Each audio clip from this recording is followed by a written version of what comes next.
おはようございます。お元気ですか？コロナウイルスは、とても怖って心配するけれども、手を洗って、うちにとどまってすれば大丈夫になると思います。あえっと、ブースマン先生、今日のレッスンを教えてください。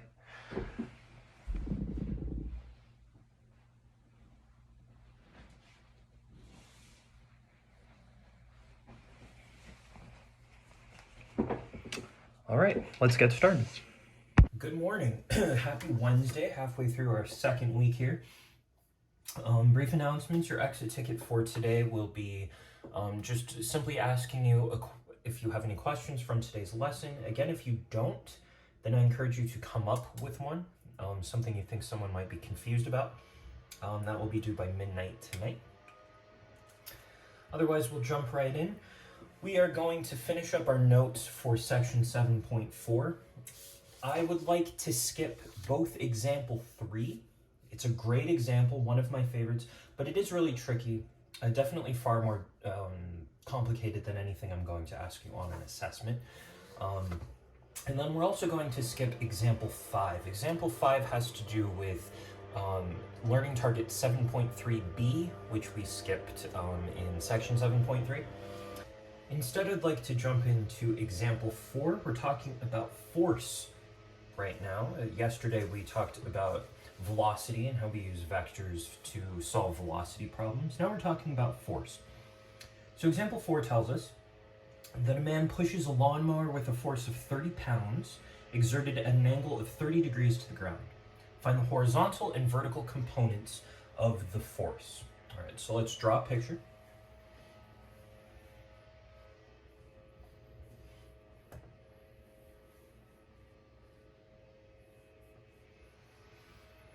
Here's our man pushing a lawnmower. Yes, I know. Don't get too excited. My art is not for sale. Now, he is exerting a force of 30 pounds, okay, with an angle 30 degrees to the ground. Okay, so 30 degrees to the ground, and that force right here is 30 pounds. Now, force, that's a measure of the magnitude of this vector.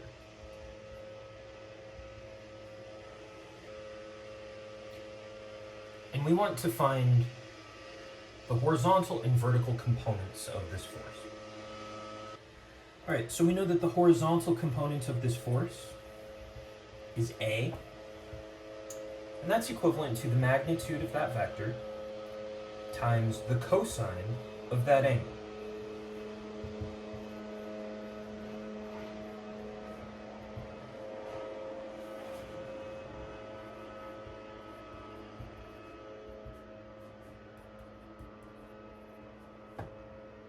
(15 times the square root of 3).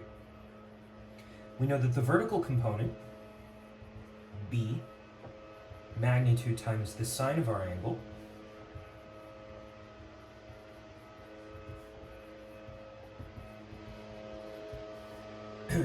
(15). One thing we do have to make sure that we're including, however, is looking at this force. We're pushing the lawnmower. So part of that force is going in the positive horizontal direction, this way. But the vertical component of that force is going downward. So this should actually be negative 15.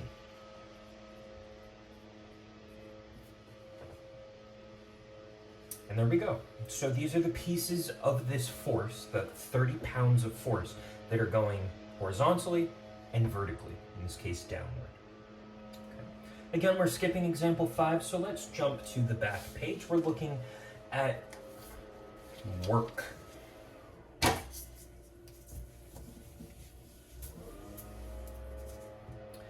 In physics, work is defined as the force exerted on an object over a distance. Okay, specifically a distance in a straight line, if we're being as simple as we can. So if the magnitude of the force is F, and we're moving something, we're exerting this force over a distance d, then the work is given by our force times our distance. I'll use parentheses here. Force times distance. Now, this formula is nice. It's pretty straightforward. The amount of work that we're exerting, or the amount of work that we're performing as we exert a force over a distance. But it only works when our force is directed in the direction we're moving. Okay. So going back to that lawnmower problem, if we're pushing down and over, well, we're performing work as we're pushing the lawnmower horizontally. But what's happening to that work, that piece of the force that's going downward? Okay. Well, in general, the only part of the force that's actually affecting our object is the component of the force in the direction, whatever direction we're moving in. Components, again, the components and projections, these are things that we did skip over in 7.3b. However, just very briefly, component of a vector. Okay. It's the same idea as our horizontal and vertical components. So there's a piece of the vector that's going in one direction, there's a piece of the vector that's going in another direction. So for that lawnmower problem, there's this component of the vector, and there's this component of the vector. So if we're moving that lawnmower in this direction, which component of this vector is moving in that same direction? Well, it's going to be this component. That is the only component that we actually care about if we're calculating the work done as we move. Now, using the formulas that we skipped over, we would eventually come to this conclusion that that component is equal to our magnitude times the cosine of that angle. And that is really just the formula for that horizontal component. And if we plug this in for force here,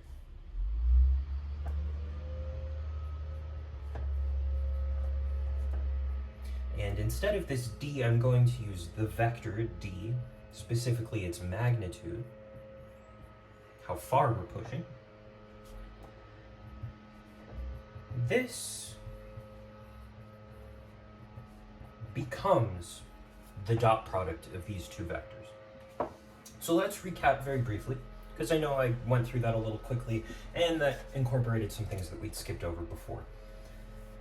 If we're performing work as we're pushing something in a specific direction, we're calling that direction this vector d, and the amount we're actually moving is the magnitude of that vector. Then the only force that we actually care about as we're performing this work is the force that's in the direction that we're moving. In this case, it's that horizontal component of the vector. Okay, so if this is vector f, then we only care about that horizontal component. And what's the formula for the horizontal component of this vector? The magnitude times the cosine of the angle. So if that's all we care about for the force, okay, plug that in here. And then our direction, how far we're moving, that distance, is the magnitude of that direction vector. This formula, if we go back to 7.3, is the formula for the dot product. So we end up with this very straightforward work equals force dot distance.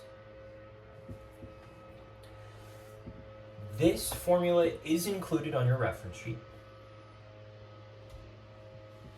And it allows us to solve problems like examples 6 and 7.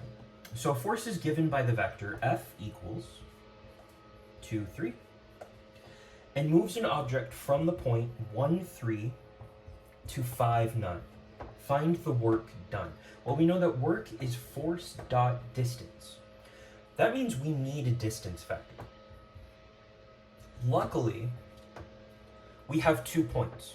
Remember that we can always write the component form of a vector as the terminal point minus the initial point. So in this case, 5 minus 1 and 9 minus 3. So we have a distance vector, a direction vector of 4, 6. So if we're finding the work done, then we're taking the dot product of these two vectors. 2 times 4 is 8, plus 3 times 6 is 18. So our work done is 26.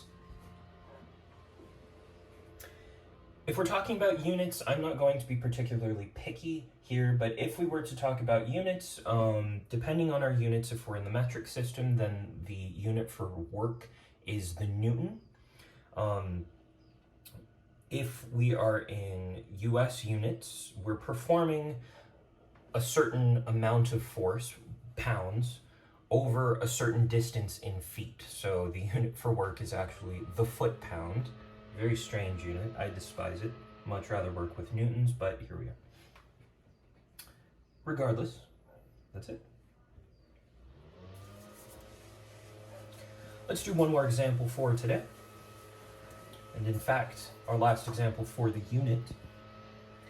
A man pulls a wagon horizontally by exerting a force of 20 pounds on the handle. So let's draw this. If the handle makes an angle of 60 degrees with the horizontal, find the work done in moving the wagon 100 feet.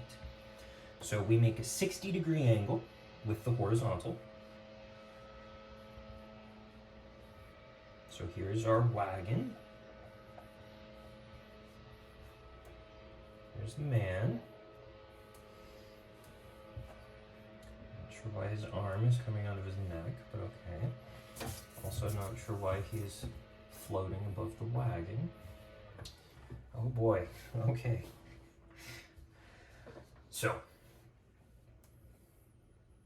find the work done in moving the wagon 100 feet. So we can define these coordinate points as anything we want. Let's say that we're starting here, and we'll call this point 0, 0. If we're moving the wagon 100 feet, then our last point is the point 100, 0. Okay. So what is our distance vector? 100 minus 0, 0 minus 0. Another way of thinking about this, if you're a little unsure about just calling something a particular coordinate point, okay, distance, our displacement. How much have we moved horizontally? If we're moving 100 feet, we're pulling this wagon 100 feet, well then our horizontal component is 100. Okay, our horizontal displacement is 100 feet, and we didn't move the wagon up or down at all, so that vertical component is 0. Now we need the work done. Okay, so work, force dot distance, we need force. Okay, so what is the component of this force in the horizontal direction and in the vertical direction?